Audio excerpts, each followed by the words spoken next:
দেখুন তো মেয়েটিকে চিনতে পারেন কিনা। আজ যে মেয়েটি প্রাণখোলা হাসি হাসছে, গাইছে জীবনের জয়গান, সেই মেয়েটি আজ থেকে 5 বছর আগে জীবন মৃত্যুর সন্ধিক্ষণে দাঁড়িয়ে শুধু চোখের জল ফেলেছিল। মেয়েটির নাম রামিসা। 2009 সালে ক্লাস 4-এ পড়ার সময় হঠাৎ করে রামিসার শরীরে ব্লাড ক্যান্সার ধরা পড়ে। ছোট্ট এই শিশুটির পাশে দাঁড়ায় চ্যানেল এস। মজিদিয়া কল্যাণ ট্রাস্টের মাধ্যমে প্রবাসীরা চ্যানেল এসের ডাকে সাড়া দেন। 2 দফায় চিকিৎসার খরচ হিসেবে দেয়া হয় প্রায় 22 লাখ টাকা। ঢাকা এবং সিঙ্গাপুরে উন্নত চিকিৎসা শেষে রামিসা আজ সুস্থ।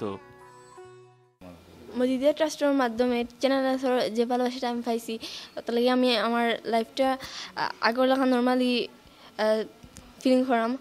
আর আমি চাই যে আরও অনেক রামিসা আছেন আমার লেখান অসহায়, তারাও যদি চ্যানেল সেম হেল্প করেন তাইলে তারাও তার আশিটা ফিরিয়ে পেতে পারবো। আমিও আমার লাইফ ফিরিয়ে পাইছি চ্যানেল এসের ভালোবাসার মাধ্যমে, আল্লাহর হুকুমে। রামিসা এবার ক্লাস 9-এর বার্ষিক পরীক্ষা দিয়েছে। আর 10টা মেয়েদের মতোই সে আজ সুস্থ। রামিসার প্রতি নিঃস্বার্থ ভালোবাসার জন্যে চ্যানেল এসের প্রতি কৃতজ্ঞতার শেষ নেই রামিসার বাবা মায়ের। চ্যানেল এসের মাধ্যমে মজিদিয়া ট্রাস্টে আমাদেরকে যে সহযোগিতা করেছে আমার মেয়ের চিকিৎসার ব্যাপারে, যার জন্য গিয়ে চিকিৎসা পুরোপুরি সম্পূর্ণ করা গেছে। আর যারা সহযোগিতা করছে লন্ডনের মানুষে, তাদের কাছে আমরা কৃতজ্ঞ যে যারা এই সহযোগিতা করায় গিয়ে আমি অতটুকু আগাইতে পারছি আর কি। রামিসার পর এবার এমসি কলেজের মেধাবী তরুণ হাসানের স্মৃতি আরও তরতাজা থাকার কথা দর্শকদের। 2011 সালে 2টি কিডনি নষ্ট হওয়ার কারণে জীবন সংশয়ে থাকা হাসানের জন্য গঠন করা হয়েছিল সেভ হাসান আপিল। চ্যানেল এসের সহযোগিতায় প্রায় 40 লাখ টাকা চিকিৎসার খরচ দেয়া হয় হাসানকে। বিজয়ের এই মাসে নিজের প্রিয় শিক্ষা প্রতিষ্ঠান এমসি কলেজের পুকুর পাড়ে বসে কথা হচ্ছিল হাসানের সাথে।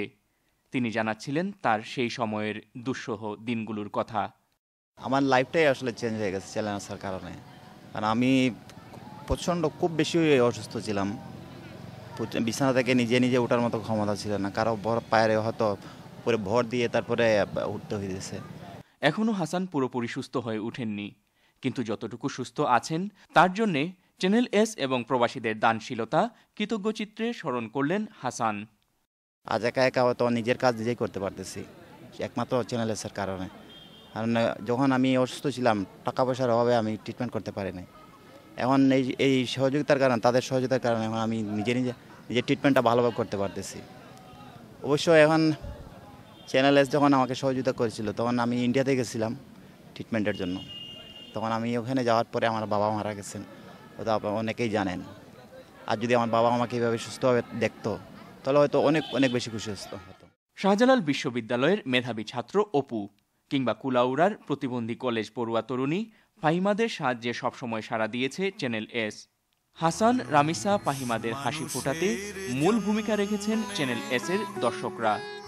10ম বর্ষপূর্তিতে মহানুভব ও দানশীল সেই সব দর্শকদের প্রতি চ্যানেল এসের সশ্রদ্ধ অভিনন্দন।